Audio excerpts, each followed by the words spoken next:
Hello, and welcome back to Bible Wits Bible Corner. Today we're going to pick back up in Joshua chapter 5. I'm going to read verses 6 through 10, starting with the English Standard Version.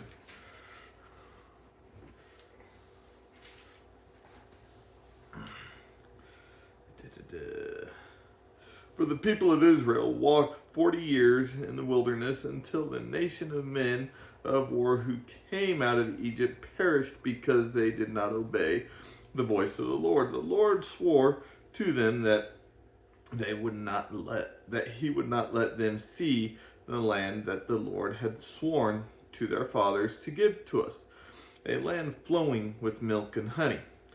So it was their children whom he had raised up in their place that Joshua circumcised, for they were uncircumcised because they had not been circumcised on the way.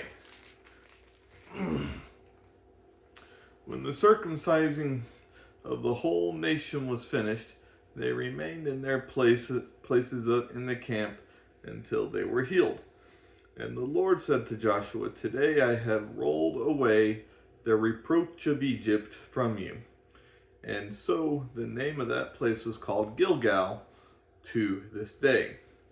While the people of Israel were encamped in Gilgal, they kept the Passover on the 14th day of the month in the evening on the plains of Jericho. New Century Version.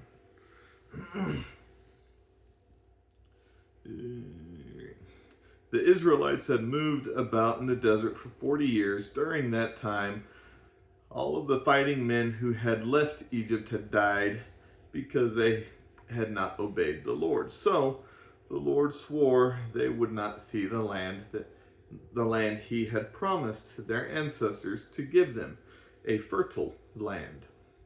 Their sons took their places, but none of the sons born on the trip from Egypt had been circumcised.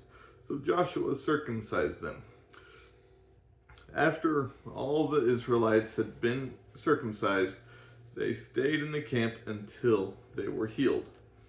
Then the Lord said to Joshua, "As slaves in Egypt you were ashamed, but today I have removed that shame."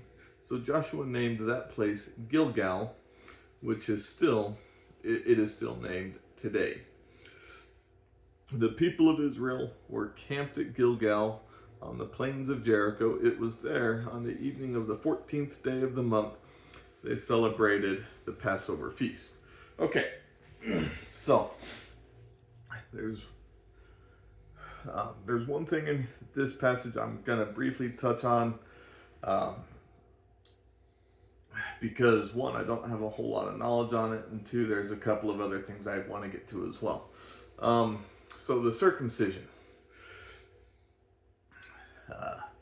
During their trip through Israel, or through the desert, they did not stop to do what God had commanded be done in the past on the 8th day after birth.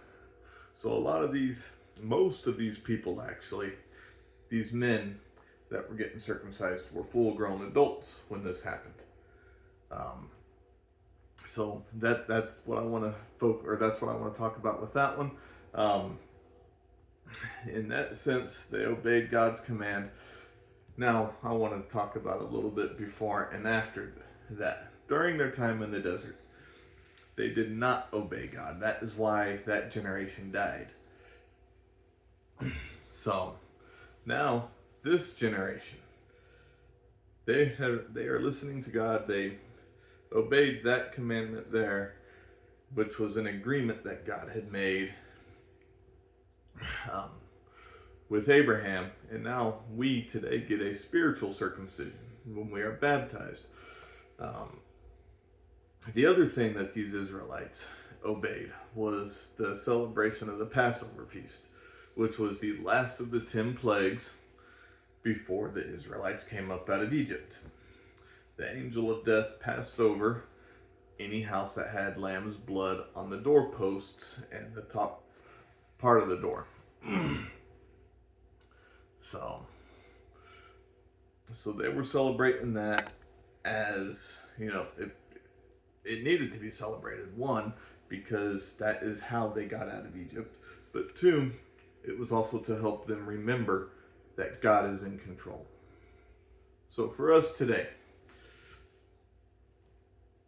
as I said, we get the circumcision agreement we get today is a spiritual circumcision.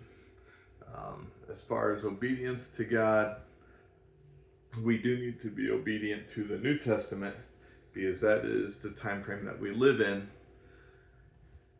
But we should not, let me rephrase it like that, we should not neglect the Old Testament because the Old Testament is what brought us to where we are today. We read about the kings, we read about the prophets, we read about the story of Joshua. And then not necessarily, it's not even a story, it's a narrative. We read about Joshua and we see how we came from Adam to Abraham to Joshua. And then I'm skipping a lot of people, and I know that I'm doing that on purpose, to Jesus, and then where we are today. It's designed like that on purpose. We should never forget the purpose that the Bible serves for us today. I hope you find encouragement in this, and I hope you have a wonderful, God-centered day. Bye.